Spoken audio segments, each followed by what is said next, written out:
datang dan selamat beribadah di GKI Taman Aries.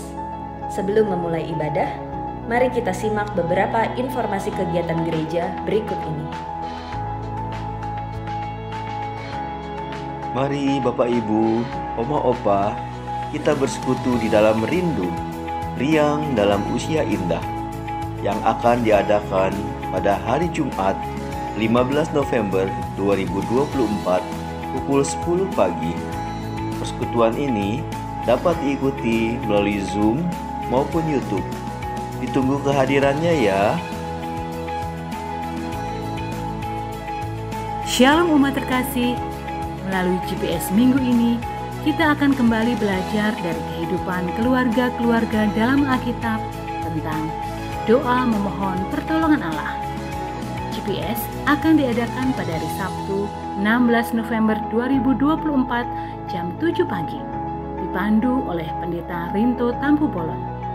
GPS, penuntun hidup di dalam Tuhan. Halo Jemaat GKI Taman Aries, Multimedia Team Training datang lagi. Pada tanggal 21 November, kita akan belajar cara menggunakan Canva lo. Tertarik kan? Yuk kita ikut dan daftar pada nomor yang tertera. Ditunggu kedatangannya ya. Tuhan Yesus memberkati. Melayani sebagai penyambut jemaat dan kolektan di ibadah minggu adalah biasa. Tetapi berkumpul dan bersukacita bersama teman-teman sepelayanan adalah sesuatu yang sungguh luar biasa dan langka. Ayo rekan-rekan penyambut jemaat dan kolektan, mari kita berjumpa di hari Sabtu tanggal 16 November 2024 mulai pukul 10 di gereja untuk saling sapa dan ngobrol santai tentang pelayanan kita, supaya kita dapat saling mengenal satu dengan yang lain. Undangan ini bukan untuk Bapak Ibu Saudara yang pernah melayani sebagai penyambut jemaat dan kolektan saja, tetapi juga untuk Bapak Ibu dan saudara-saudara yang ingin bergabung untuk melayani bersama kami. Forum pendaftaran ada di papan pengumuman di teras gereja atau dapat menghubungi Ibu Rumanti Pranoto atau Ibu Wawa Lutini. Pendaftaran dibuka sampai tanggal 13 November 2024. Mari daftarkan diri Anda. Ditunggu.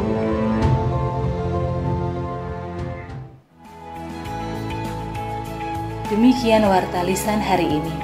Keterangan selengkapnya dapat dilihat di warta jemaat. Mari kita siapkan hati untuk beribadah.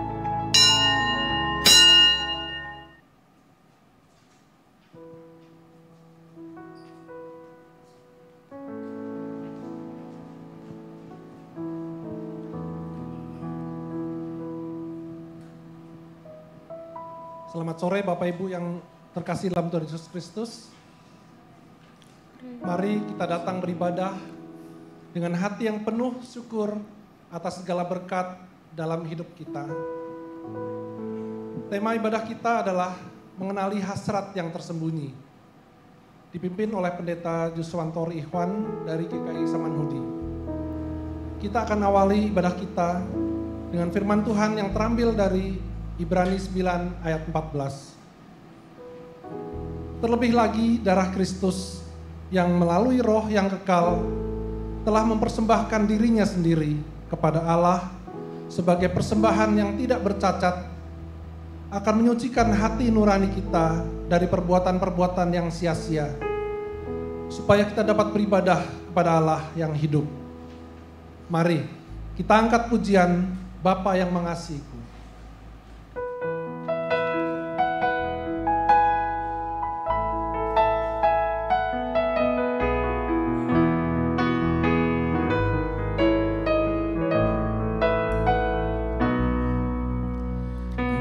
Bapa yang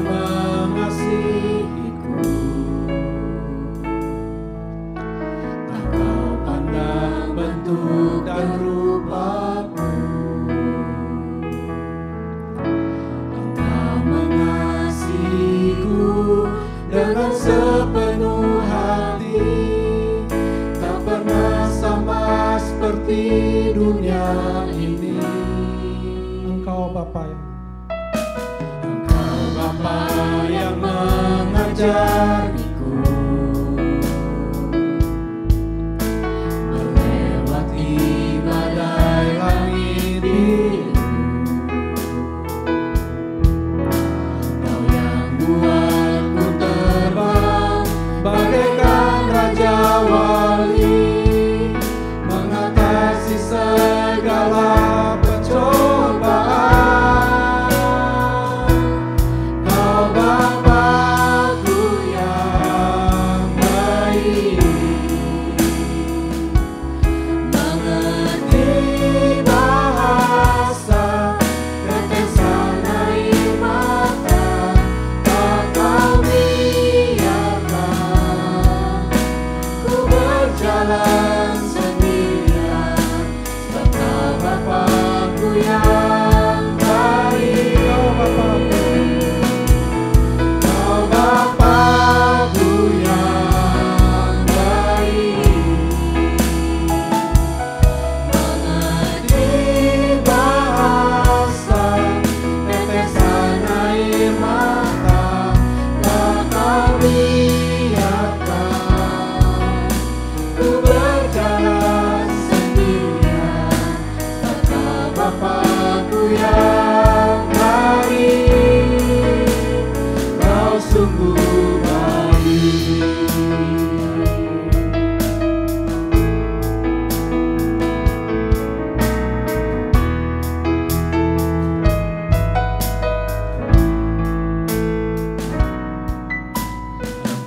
Bapa yang mengasihiku, tak kau pandang bentuk dan rupaku. Kau mengasihiku dengan sepenuh hati, tak pernah sama seperti dunia ini. Bapa yang mengajariku melewati badai langit biru. Kau yang buatku terbang bagaikan raja wali, mengatasi segala pencobaan.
Sambut hadiratnya, kita angkat pujian, segala puji baginya.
Pertolongan kita adalah di dalam nama Tuhan yang menjadikan langit dan bumi. Salam bagi saudara yang datang di dalam nama Tuhan, Tuhan beserta saudara. Dan beserta saudara juga. Silakan duduk saudara. Shalom Bapak Ibu. Selamat sore umat yang dikasihi Tuhan Yesus Kristus. Bagaimana kabar kita hari ini? Baik, luar biasa. Semoga semua sehat, penuh sukacita dalam Tuhan.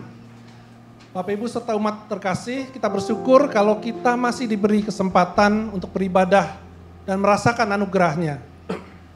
Kita sebagai manusia normal tidak lepas dari dorongan, hasrat, keinginan, harapan, baik yang positif maupun yang negatif. Memang kita bukan manusia yang sempurna, tapi baiklah kita tetap menempatkan Tuhan sebagai pusat pikiran dan aktivitas serta kehidupan kita menjadi yang utama. Seperti tema ibadah kita, mengenali hasrat yang tersembunyi. Marilah kita memeriksa diri dan belajar, menyadari dan mengakui otoritas Allah dalam hidup kita. Kita sebagai manusia yang seringkali berbuat dosa, baik sengaja, secara sadar maupun tidak, bahkan sering melukai hati sesama.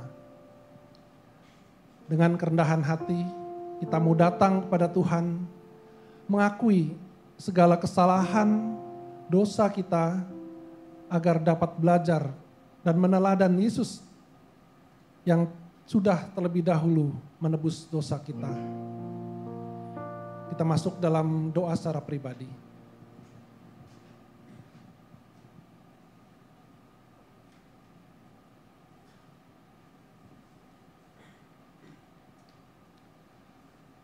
Ya Tuhan, Allah yang kudus, kini kami datang padamu dalam segala ketidaklayakan, penuh cacat, celah, dan dosa. Kami mohon padamu Tuhan, agar kami boleh dipulihkan dan disucikan, agar layak menghadap hadirat-Mu dalam ibadah yang kudus ini. Biarlah bukan kesombongan, keegoisan, kemunafikan yang ada dalam diri kami lagi. Namun Engkaulah yang berkuasa dalam hidup kami. Inilah kami Tuhan, dengarlah permohonan seru doa kami yang kami alaskan dalam nama Yesus Kristus kami berdoa. Amin. Oh Allahku, jenguklah diriku.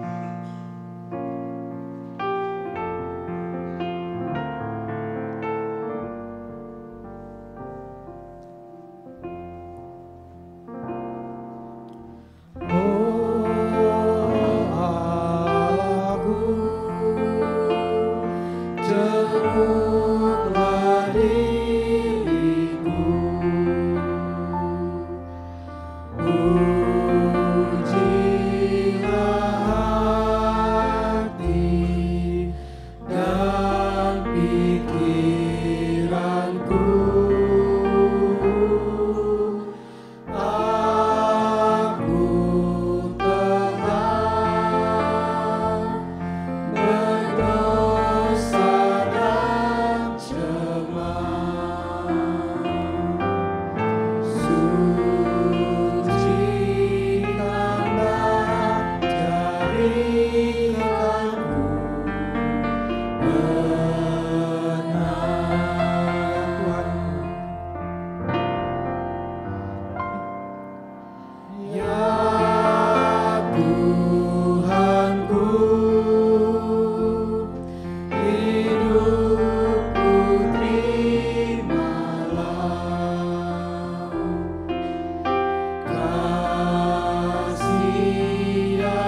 Tuhan yang begitu baik pada kita telah menyerahkan hidupnya bagi kita yang berdosa.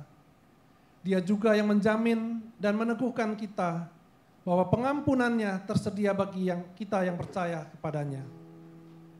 Mari kita bersama baca firman Tuhan yang terambil dari Efesus 1 ayat 7.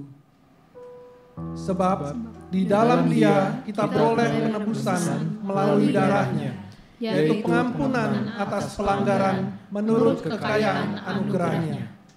Karena kasih-Nya yang begitu besar bagi kita, sepatutnya lah kita selalu bersyukur dan bersukacita. Kita nyanyikan dan beri salam damai kepada sesama kita. Terima kasih kau dengan kasih.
Amini lagu ini, kita nyanyikan Kita Sudah Ditebus Olehnya.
Mari kita berdoa, saudara, sebelum kita merenungkan sabda Tuhan.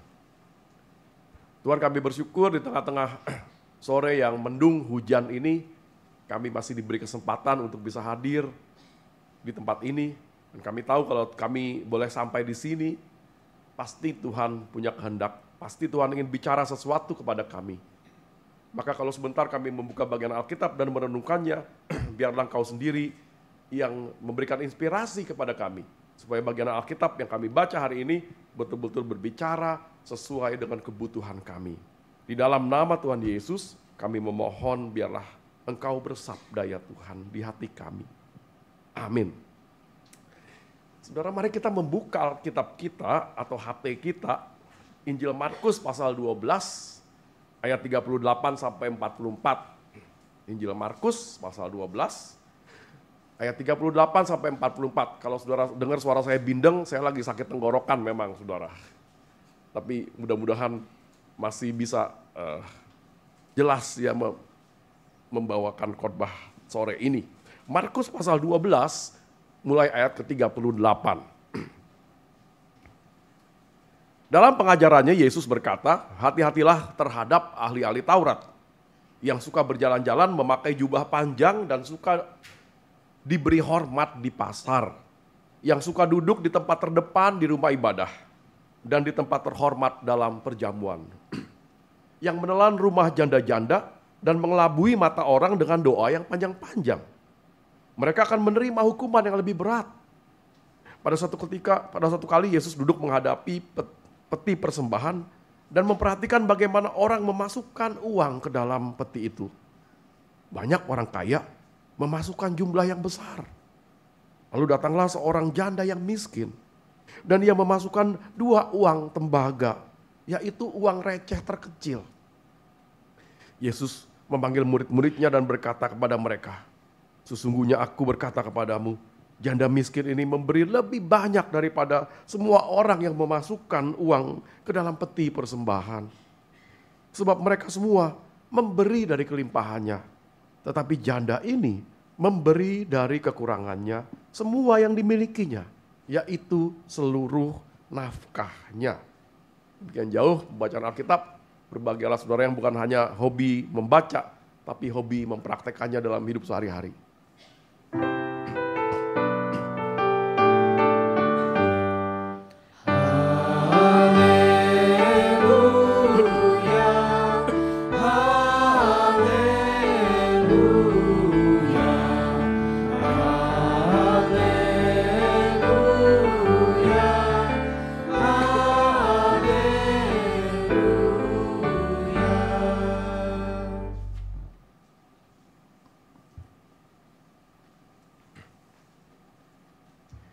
Ada seorang pemuda yang rajin banget melayani sebagai pemusik. Kalau dia persiapan gak main-main saudara. Dia aransemen tiap nyanyian dengan rapi, dengan bagus. Kalau latihan berkali-kali, kalau gladi resik selalu datang gak pernah telat. Gak heran setelah dia bertahun-tahun melayani di gereja itu, dia akhirnya menjadi pemusik andalan. Kalau ada acara-acara besar seperti kebaktian malam Natal, Jumat Agung, pasti dia main di situ karena memang paling rapi, paling bagus, paling bertanggung jawab. Pada satu hari, pemuda ini datang ke pendetanya dengan rasa marah. Dia bilang, saya mau pindah gereja. Wah, pendetanya kaget saudara. Ini orang potensial nih, kok pindah gereja, kenapa? Lalu dia komplain saudara. Ternyata dalam setahun terakhir ini, baik panitia Natal maupun panitia Paskah tidak menjadwal dia main di event-event besar. Natal orang lain yang main, Jumat Agung, Paskah orang lain yang main. Alasannya untuk regenerasi katanya. Supaya ada kesempatan bagi pemain-pemain lain yang lebih junior untuk bermain musik di event-event besar. Nah, si pemuda ini tersinggung sekali saudara. Sebab selama ini dia yang main di situ. Dia bilang kalau memang begitu ya sudah, saya kan gak dipakai lagi. Ya udahlah, saya pindah gereja aja, masih banyak kok yang butuh pemusik. Si pendeta jadi bertanya-tanya, kenapa sih kok sampai gak dijadwal di kebaktian besar aja, sampai begitu marahnya mau pindah gereja? Jangan-jangan selama ini hasrat si pemuda ini untuk melayani di bidang musik bukan untuk memuliakan Tuhan, bukan untuk melayani jemaat, tapi memuliakan diri sendiri, menyatakan ekspresi dirinya sendiri. Saudara, itulah hasrat. Kita hari ini mau bicara soal hasrat, desire. Apa sih hasrat, saudara? Hasrat itu keinginan kuat di dalam diri kita yang mendorong kita melakukan sesuatu demi mendapatkan apa yang kita harapkan. Hasrat seseorang tuh susah ditebak, kayak tadi tuh pemain musik itu kan, dari depan kelihatannya tanggung jawab, berdedikasi, sungguh-sungguh pelayanan. Tapi siapa yang tahu apa yang ada di dalam hatinya? Kenapa dia begitu bertanggung jawab? Apa hasratnya? Contoh lain, saudara butuh duit ya, lagi kepepet nih, kejebak pinjol misalnya. Lalu ada teman menawarkan uang, pinjaman, bahkan bantuan lah. Kelihatannya baik kan saudara? Tapi apa hasratnya? Apakah dia memberikan dengan tulus karena ingin menolong teman? Atau karena mengharapkan balas budi nanti di lain kali? Atau sekedar pamer kebaikan? Kita nggak tahu saudara. Nah bacaan Injil tadi menceritakan satu hari Yesus berkata pada pengikut-pengikutnya, hati-hatilah terhadap ahli-ahli Taurat. Hati-hatilah artinya waspadailah, amatilah dengan cermat perilaku dari ahli-ahli Taurat. Jangan terkecoh dengan penampilan luar. Yesus mengajak pengikutnya mencermati hasrat tersembunyi yang buruk di balik kesalehan para ahli Taurat. Ada beberapa hasrat yang tidak terpuji, tapi nggak kelihatan dari luar, saudara. Yang pertama Yesus mengatakan mereka suka berjalan-jalan memakai jubah panjang dan suka diberi hormat di pasar. Nah para ahli Taurat itu memang punya jubah keagamaan, saudara. Dan biasanya mereka pergi kemana-mana ya pakai itu. Sama kayak pendeta kan gitu juga ya saudara. Kalau pagi-pagi tuh tadi saya pakai toga tuh saudara. Itu kan jubah keagamaan. Salah nggak sih pakai itu? Nggak salah. Yang keliru adalah hasratnya. Kenapa dia pakai itu sampai di jalan-jalan? Dan bukan cuma itu saudara. Si ahli Taurat kadang-kadang menambahkan aksesoris-aksesoris di jubahnya dengan rumbai-rumbai yang panjang supaya kelihatan lebih keren. Apa sih tujuannya? Untuk menarik perhatian. Supaya orang bersikap hormat ketika dia lewat. Itu hasratnya. Yesus mengatakan lagi, mereka itu suka duduk di tempat terdepan di rumah ibadah dan di tempat terhormat dalam perjamuan. Nah di rumah ibadah Yahudi itu memang ada kursi-kursi khusus di depan yang menghadap ke jemaat. Ini khusus buat kursinya para ahli Taurat nih saudara. Sama kayak di sini kan juga gitu kan, majelis kan kursinya khusus di sini nih saudara. Salah nggak mereka duduk di situ? Enggak, yang memang tempatnya di situ saudara, nggak salah. Ahli Taurat duduk di situ nggak salah. Hasratnya yang keliru. Mereka suka banget duduk di situ karena ingin pamer. Ingin semua yang hadir melihat ini loh, aku ini orang saleh, aku orang terhormat. Yesus berkata lagi, mereka mengelabui mata orang dengan doa yang panjang-panjang. Emangnya salah pemuka agama kalau doa panjang-panjang? Kan nggak salah saudara, cuman bikin ngantuk aja kan. Nggak salah saudara. Tapi apa hasratnya? Ternyata doa-doa panjang itu dinaikkan bukan karena kerinduan kepada Tuhan, tapi karena pamer kesalehan. Para ahli Taurat itu berhasrat ingin membangun citra sebagai tokoh agama yang saleh, yang pandai berdoa. Ada lagi yang lebih parah, saudara. Yesus mengatakan, mereka menelan rumah janda-janda. Lah kok bisa? Apa maksudnya? Perlu kita tahu, saudara, di zaman itu, para ahli Taurat itu adalah segelintir orang yang bisa baca tulis. Kalau sekarang mah semua orang bisa baca tulis kan? Semua bisa. Di desa-desa juga bisa, saudara. Dulu yang bisa baca tulis itu cuma segelintir orang. Yang pasti bisa adalah ahli Taurat. Karena mereka tiap hari kan ngebaca Alkitab. Rakyat kebanyakan buta huruf. Nah seringkali orang-orang sederhana kalau mau ngurus surat-surat penting, dokumen-dokumen misalnya surat tanah. Karena mereka nggak bisa baca tulis, ya mereka harus minta bantuan kepada para ahli Taurat. Nah ternyata banyak ahli Taurat itu meminta fee, meminta biaya jasa ketika membuat surat warisan dari para janda yang baru ditinggal suaminya. Ingat loh saudara, zaman dulu janda itu kalau ditinggal suami itu miskin saudara, nggak kayak sekarang. Kalau sekarang kan ada banyak wanita karir kan, kadang-kadang ada orang sudah nggak punya suami mau tambah kaya saudara. Dulu enggak, dulu tuh sangat bergantung, istri sangat bergantung pada suami. Jadi kalau dia sudah jadi janda, biasanya susah, dia harus jual rumah saudara. Nah ini sudah jual rumah, udah kepepet, nggak punya duit saudara. Ditipu kadang-kadang sama ahli Taurat. Dimain-mainin itu isi surat wasiatnya saudara. Mereka pikir kan ini buta huruf dan buta hukum. Mereka nggak tahu isinya apaan. Maka Yesus mengatakan mereka ini menelan rumah janda-janda. Sampai di sini mungkin saudara bertanya, kok bisa-bisanya ya para ahli Taurat kan pemimpin agama. Kok berani berbuat seperti itu? Kan mereka tiap hari baca kitab suci. Masa nggak sadar sih bahwa tindakan mereka salah? Jawabannya, bisa saja mereka tidak sadar akan hasrat licik yang tersembunyi di hati mereka. Kok bisa? Karena praktek lancung itu mungkin sudah mereka lakukan setiap hari. Dari hari ke hari, dari bulan ke bulan, dari tahun ke tahun. Sudah jadi kebiasaan. Sudah mati rasa, saudara. Itu artinya hasrat mereka yang tidak murni bukan hanya tersembunyi buat kita, tapi tersembunyi bagi mereka sendiri. Mereka kadang-kadang juga nggak tahu bahwa mereka sudah ngawur hasratnya. Pernah nggak saudara mengalami mati lampu di rumah malam-malam? Pasti pernah lah ya. Apa yang terjadi saudara? Pertama kali gelap banget pasti ya. Kalau nggak ada lampu nggak ada cahaya sama sekali, gelap. Kita nggak bisa lihat apa-apa. Tapi begitu 1 menit, 2 menit, sampai 5 menit, apa yang terjadi saudara? Kita mulai bisa melihat bayangan benda-benda secara samar, walaupun cahayanya minim. Mata saudara mulai menyesuaikan diri. Nah, para ahli mengatakan kalau saudara terus melihat di tempat gelap itu sampai 30 menit, mata saudara bakal beradaptasi penuh sehingga 1.000.000 kali lebih sensitif daripada ketika di tempat terang. Apa akibatnya saudara? Apa yang tadinya gelap total, nggak lagi terasa gelap-gelap amat. Not too bad. Saudara sekarang bisa berjalan tanpa tersandung di ruangan yang gelap. Karena apa? Sudah terbiasa melihat di dalam gelap. Sudah kelamaan melihat di dalam gelap. Seperti itu juga jadinya ketika seseorang terus-menerus menuruti hasratnya yang jahat, yang sesat, tanpa pernah introspeksi diri. Lama-kelamaan kita jadi nggak sadar betapa dalamnya kita jatuh. Kita merasa masih baik-baik aja. Cuma teman-teman kita aja yang merasa aneh, ini kayaknya ada something wrong with this man gitu. Tapi kita merasa biasa-biasa aja. Kita tidak mengetahui adanya hasrat yang tersembunyi di hati kita yang tidak sesuai dengan firman Tuhan.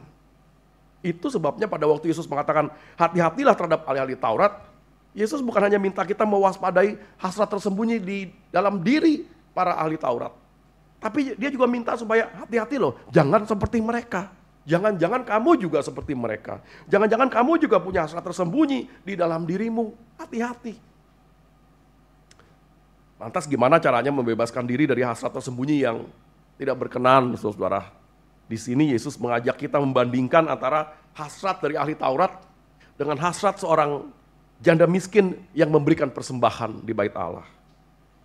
Kontras banget, saudara. Ada 2 hal yang dilakukan oleh si janda miskin sehingga dirinya bisa bebas dari hasrat tersembunyi yang menyesatkan. Apa saja tuh saudara? 2 hal yang dia lakukan. Yang pertama, dia menjaga ketulusan hati. Saudara, si janda miskin memasukkan 2 uang tembaga, yaitu uang receh terkecil ke dalam kotak persembahan. Berapa duit ya? Zaman sekarang di Indonesia tuh uang receh terkecil berapa saudara? Ada yang lebih kecil dari gopek enggak ya? Masih ada 200, masih ada ya saudara? Ya kira-kira segitu tuh. Yang enteng banget itu kan saudara. Yang kayak kaleng gitu. Ya itu yang dia persembahkan, yang receh paling kecil. Nah di bait Allah itu ada 13 kotak persembahan saudara. Ada kotak persembahan wajib, ada persembahan khusus, ada persembahan pengakuan dosa. Nah ada lagi yang terakhir tuh persembahan sukarela, saudara. Kotak persembahan sukarela. Nah rupanya si janda ini memasukkan duit di kotak persembahan sukarela. Artinya apa? Sebenarnya dia nggak harus memberikan persembahan itu, mengingat dia miskin. Tapi si janda ini bukan hanya rela memberi persembahan sukarela, tapi dikatakan dia memberi dari kekurangannya semua yang dimilikinya, yaitu seluruh nafkahnya.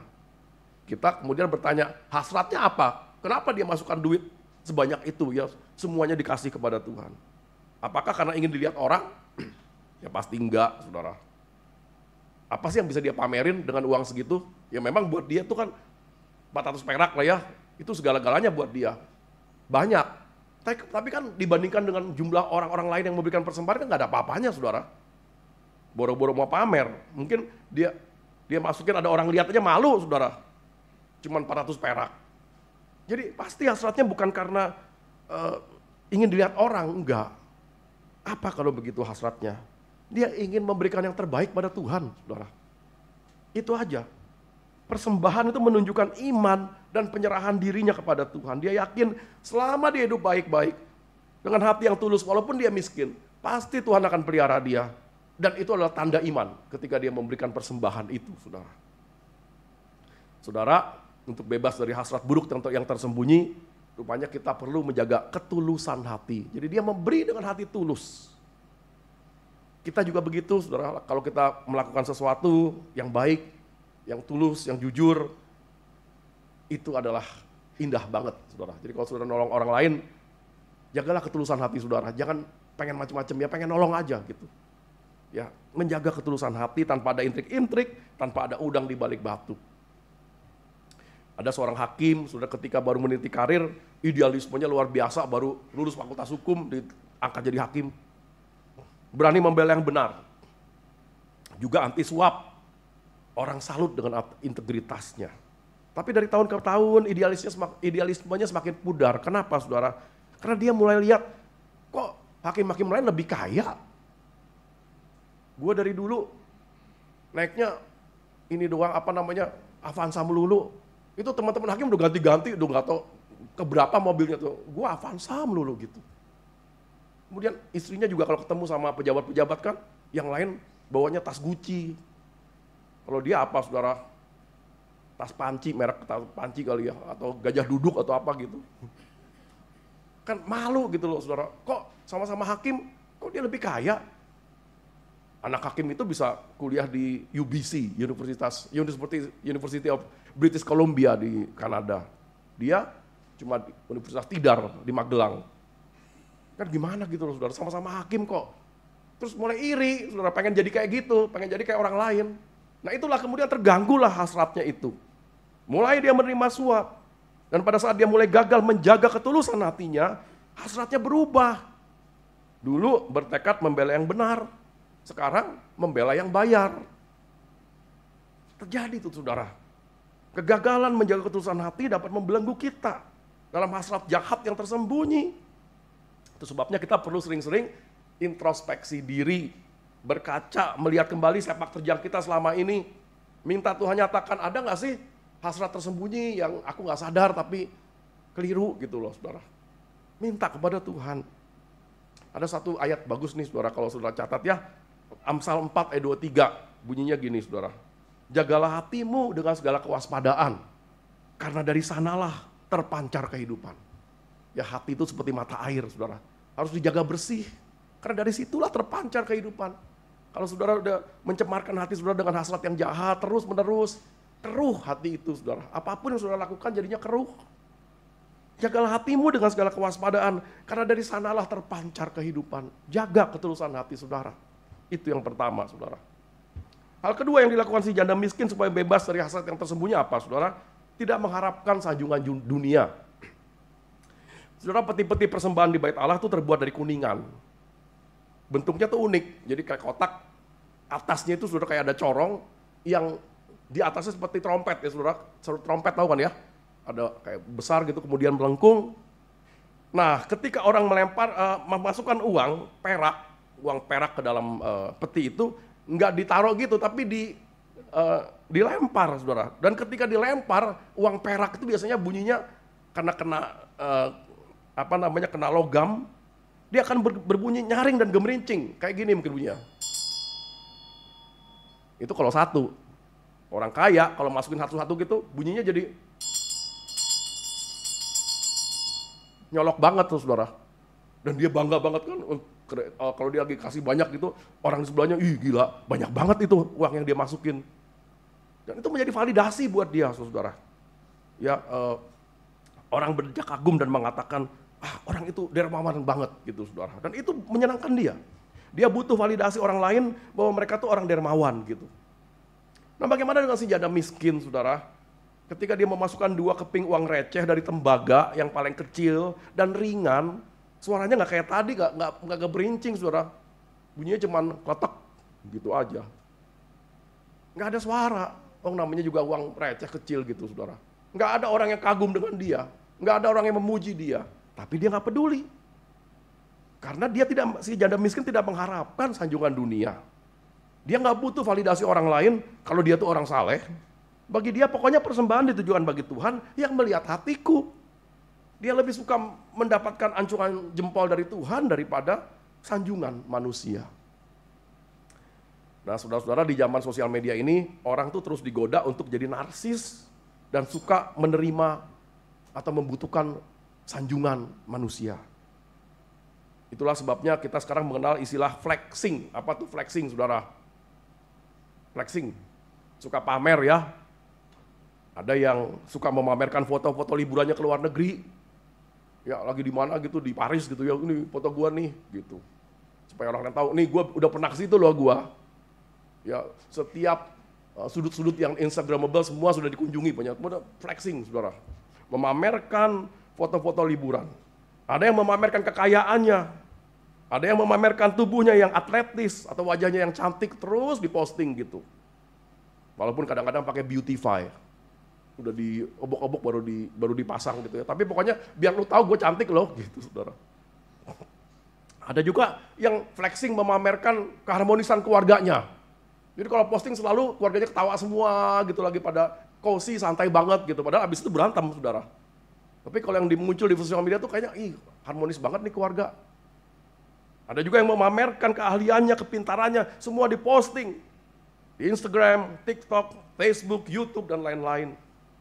Dan ada orang yang tiap hari bisa berkali-kali memposting, dia lagi di mana, lagi ngapain, lagi mikirin apa, semua diposting. Dan kalau udah posting, bolak-balik ngeliatin HP. 5 menit sekali buka HP, saudara. Ngapain buka HP? Ayo yang suka posting. Ngapain buka HP? Saudara bolak-balik sampai di gereja aja kebaktian bukain HP setiap 5 menit sekali. Kenapa, saudara? Pengen apa yang saudara butuhkan? Like. Kita butuh like. Ketika banyak orang yang memberikan like, yang nge-like, kita jadi happy. Makin percaya diri karena mendapatkan validasi. Sebaliknya kalau yang nge-like cuma dikit, nggak ada sama sekali, bahkan ada yang komen negatif gitu, kita uring-uringan sepanjang hari. Kita merasa gagal, kita merasa dicuekin, kita merasa minder. Nah, saudara, hasrat untuk mengejar sanjungan dunia sebetulnya merugikan diri kita sendiri. Itu membuat apa? Susah senangnya kita ditentukan bukan dari apa yang kita lakukan, tapi dari reaksi orang, apa kata orang tentang kita. Kalau dia nge-like, kita happy. Kalau dia nggak nge-like, kita jadi nggak happy. Masa kita biarkan orang lain mengatur kehidupan kita, susah senangnya kita? Teman saya bilang, itu mah kayak menyerahkan remote control kehidupan kita kepada orang lain. Mereka tinggal pencet-pencet aja, dan kita akan bereaksi sesuai dengan apa yang mereka pencet gitu. Ngapain kita memberikan remote control kita kepada orang lain? Saudara, jangan mengejar sanjungan dunia, karena itu akan memenjarakan kita, membuat kita nggak happy, saudara. Bukan berarti nggak boleh posting Facebook ya, atau di YouTube segala macam boleh. Saya juga sering kok, saudara, bikin renungan di Facebook. Tapi saya batasin, kalau udah habis posting gitu ya, ngelihatnya 2-3 kali aja sehari lah. Pagi atau siang habis makan itu, sore sudah berapa menit gitu ya, sudah, saudara. Nggak ada yang nge-like, masa bodo amat, yang penting kan saya bikin renungan kan, saudara. Nggak perlu sanjungan dunia itu, saudara. Senang sih kalau dipuji, tapi kalau enggak juga nggak apa-apa kan, ngapain kita mengejar sanjungan dunia. Nah, itulah sebabnya kita perlu meneladani apa yang dilakukan oleh si janda miskin. Bagi dia yang penting adalah melakukan apa yang baik dengan tulus hati di hadapan Tuhan dan sesama tanpa mengejar sanjungan dunia. Ada seorang pemuda Amerika sudah bernama Howard Walter. Sejak kecil pengen jadi misionaris dan suka sekali bersahabat dengan orang-orang di luar Amerika, terutama di negara-negara Asia yang masih belum semaju di Amerika. Hasratnya yang tulus untuk bersahabat itu didukung oleh ibunya sehingga ketika dia berusia 23 tahun, dia pergi ke Jepang. Dulu Jepang belum seperti sekarang ya, saudara, zaman masih tertinggal lah gitu sama seperti Indonesia. Dia ke situ setahun, dia jadi pengajar bahasa Inggris, dia membangun persahabatan yang tulus dengan orang-orang Jepang sambil mengabarkan Injil, dan pengalaman itu membuat dia merasa hidup ini bermakna. Setelah setahun, dia balik ke Amerika, dia studi teologi sampai lulus, dan jadi pendeta, saudara. Dan nyaman, hidup nyaman di Amerika, di gereja itu. Tapi dia makin lama makin sadar, kayaknya bukan ini panggilan gue. Jadi setelah 3 tahun jadi pendeta, dia kemudian memutuskan untuk berangkat menjadi misionaris ke India. Dan bukan ke kota besar, bukan. Dia memilih melayani para mahasiswa muslim yang merupakan minoritas di India yang mayoritas Hindu, saudara. Nah karena mereka mahasiswa minoritas, maka universitasnya juga universitas kecil, tidak ternama. Dan mahasiswanya kebanyakan miskin, saudara. Selang beberapa tahun kemudian terjadilah wabah flu yang mematikan di India tahun 1918. Keluarga dan sahabat-sahabat Walter di Amerika meminta dia, ayo segera pulanglah. Karena situasinya tuh bahaya buat kamu. Walter menolak, saudara. Dia bilang, justru di saat wabah melanda, dia sangat dibutuhkan. Aku udah punya teman-teman yang sangat percaya kepadaku, udah membangun trust. Masa pada saat-saat mereka begitu takut akan kematian, masa aku meninggalkan mereka? Nggak mungkin. Walter terus melayani para mahasiswa muslim India itu sampai akhirnya dia meninggal karena terjangkit virus. Usianya ketika meninggal 35 tahun. Banyak orang di Amerika menyayangkan keputusan Walter. Kenapa dia nggak segera meninggalkan India ketika wabah melanda? Kan pelayanan bisa di mana aja. Kan berteman bisa juga dengan kelompok lain, kenapa harus dengan kelompok itu aja? Lagi pula tempat pelayanan dia kan sangat terbatas. Kalau mau jadi misionaris, jadilah misionaris yang besar. Yang melayani ribuan orang, yang melayani mayoritas. Ngapain menghabiskan hidup cuma buat segelintir orang yang ya nggak bisa membuat dia terkenal. Tentu saja Walter tidak bisa menjawab karena dia sudah nggak ada. Tapi ketika dia di Jepang, dia membuat sebuah puisi. Puisi itu menyatakan tekad dan prinsip dia ketika melayani. Dan puisi itu diserahkan kepada ibunya. Ibunya kemudian yang menyebarkan puisi itu. Puisi itu berjudul I Would Be True. Yang kemudian digubah menjadi nyanyian. Dan nyanyiannya ada di NKB kita, NKB 193. Nyanyian itu menjawab, kenapa Walter tidak mau pulang? Kenapa dia tidak mau meninggalkan sahabat-sahabatnya di India sampai dia meninggal? Kenapa dia mau tetap melayani dengan tulus sampai akhir hidupnya? Begini bunyi syairnya. Aku hendak tetap berhati tulus karena teman mempercayaiku. Aku hendak tetap berjalan lurus karena teman telah mengasihiku. Aku hendak teguh senantiasa walau besar tantangan dunia.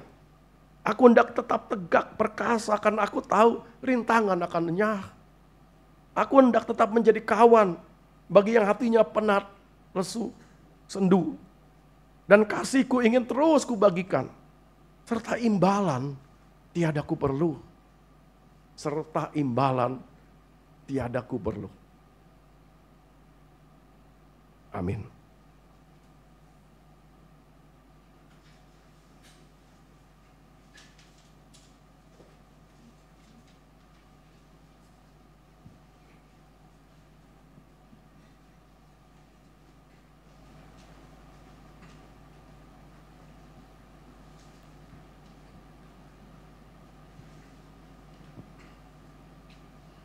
Kiranya firman Tuhan memberikan kekuatan pada kita untuk terus melangkah maju. Dan kita menjadi makin yakin dan mengakui otoritas Allah dalam hidup kita. Kita terus diberi kepekaan memeriksa hidup dan hati kita untuk makin berkenan kepada Allah. Kita angkat pujian, berikanku hati.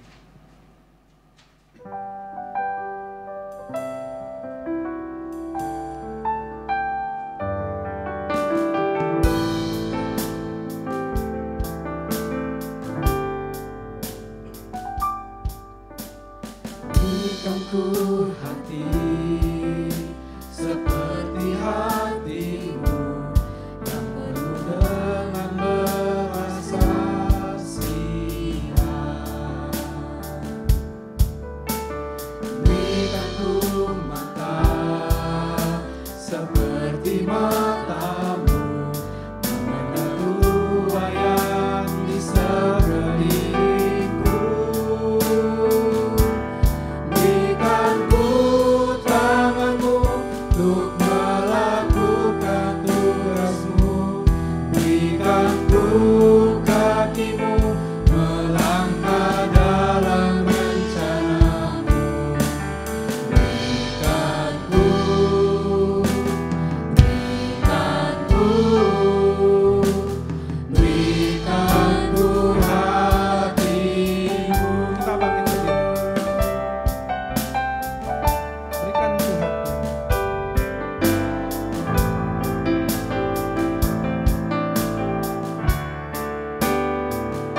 Bersama dengan umat Allah di masa lalu, masa kini, dan masa depan, marilah kita mengingat janji baptisan kita dengan mengikrarkan pengakuan iman rasuli.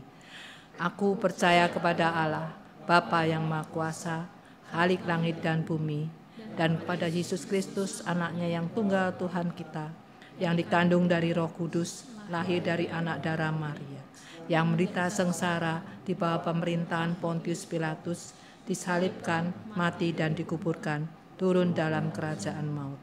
Pada hari yang ketiga, bangkit pula dari antara orang mati, naik ke surga, duduk di sebelah kanan Allah, Bapa yang Maha Kuasa. Dan dari sana ia akan datang untuk menghakimi orang yang hidup dan yang mati. Aku percaya pada Roh Kudus, gereja yang kudus dan am, persekutuan orang kudus, pengampunan dosa, kebangkitan dan orang mati, dan hidup yang kekal. Amin. Silakan duduk.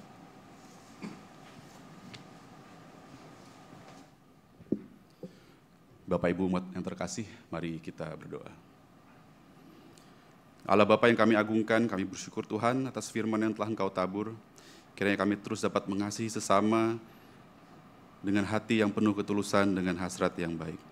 Saat ini kami berkumpul untuk berdoa bagi keluarga kami, untuk saudara-saudari kami di GKI Taman Aries, yang saat ini dalam keadaan sakit dan memerlukan pemulihan dari Tuhan. Kiranya Tuhan yang bantu untuk segala proses pengobatan yang dijalani, biar saudara-saudari kami dapat dipulihkan.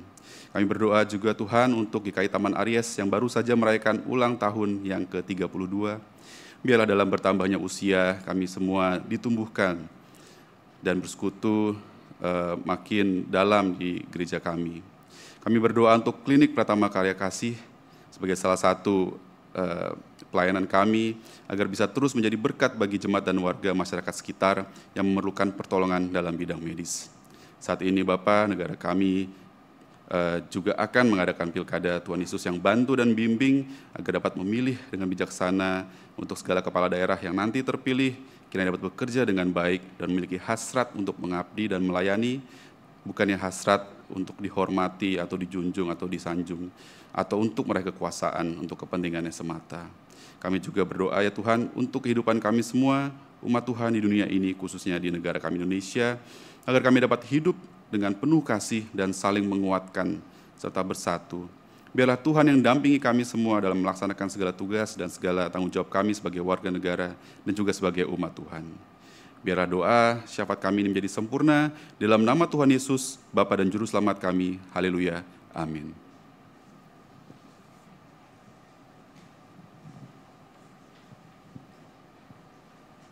Kepada kita diberikan kesempatan untuk memberikan persembahan sebagai ungkapan syukur atas berkat yang telah Tuhan berikan kepada kita. Nats yang mendasari persembahan terambil dari Mazmur 96 ayat 8. Berilah pada Tuhan kemuliaan namanya, bawalah persembahan dan masuklah ke pelatarannya.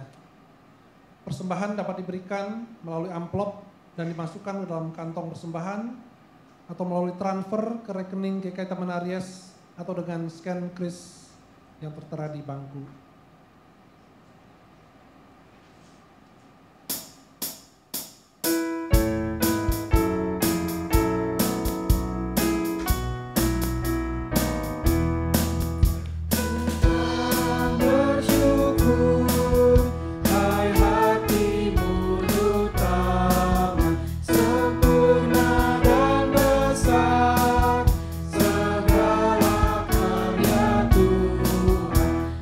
Tuhan.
Kami bersyukur atas kasih dan pemeliharaan Tuhan dalam kehidupan kami, dan oleh firman-Mu kami diteguhkan untuk percaya kepada kasih-Mu Tuhan, sehingga dapat terlibat dalam pekerjaan Allah untuk menyatakan kasih pemeliharaan Tuhan kepada sesama kami.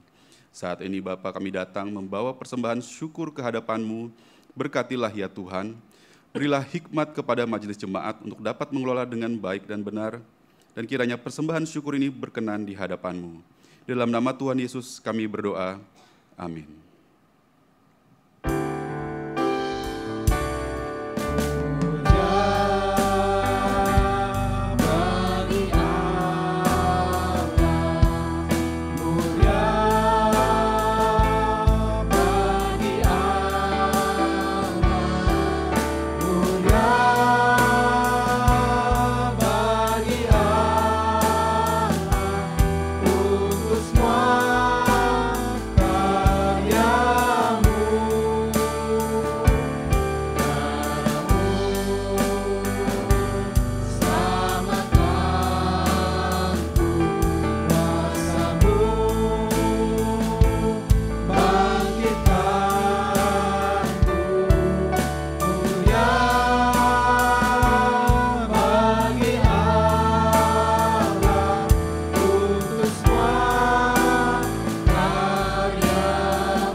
Marilah kita masuki minggu yang baru ini, saudara, dengan terus menjaga agar hati kita terus tulus dalam melakukan segala sesuatu, dan jangan mengharapkan sanjungan dunia. Jagalah hatimu dengan segala kewaspadaan, karena dari sanalah terpancar kehidupan. Terimalah berkat Tuhan. Tuhan memberkati engkau dan melindungi engkau. Tuhan menyinari engkau dengan wajahnya dan memberi engkau kasih karunia. Tuhan menghadapkan wajahnya kepadamu dan memberi engkau damai sejahtera. Haleluya. Amin. Maka pergilah sebab kita diutus. Syukur kepada Allah.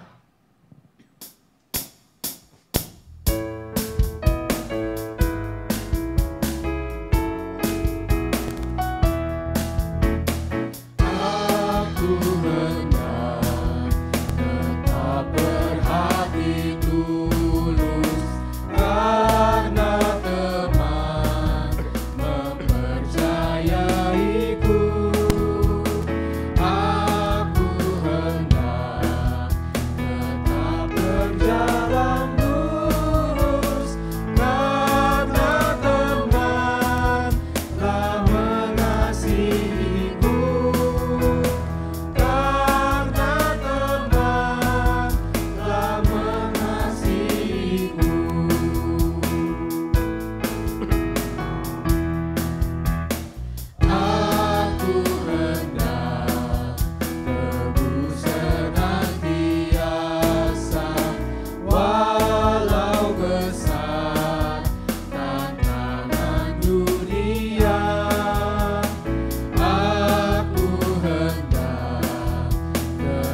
Bapak Ibu umat terkasih dalam Tuhan Yesus Kristus, ibadah telah selesai.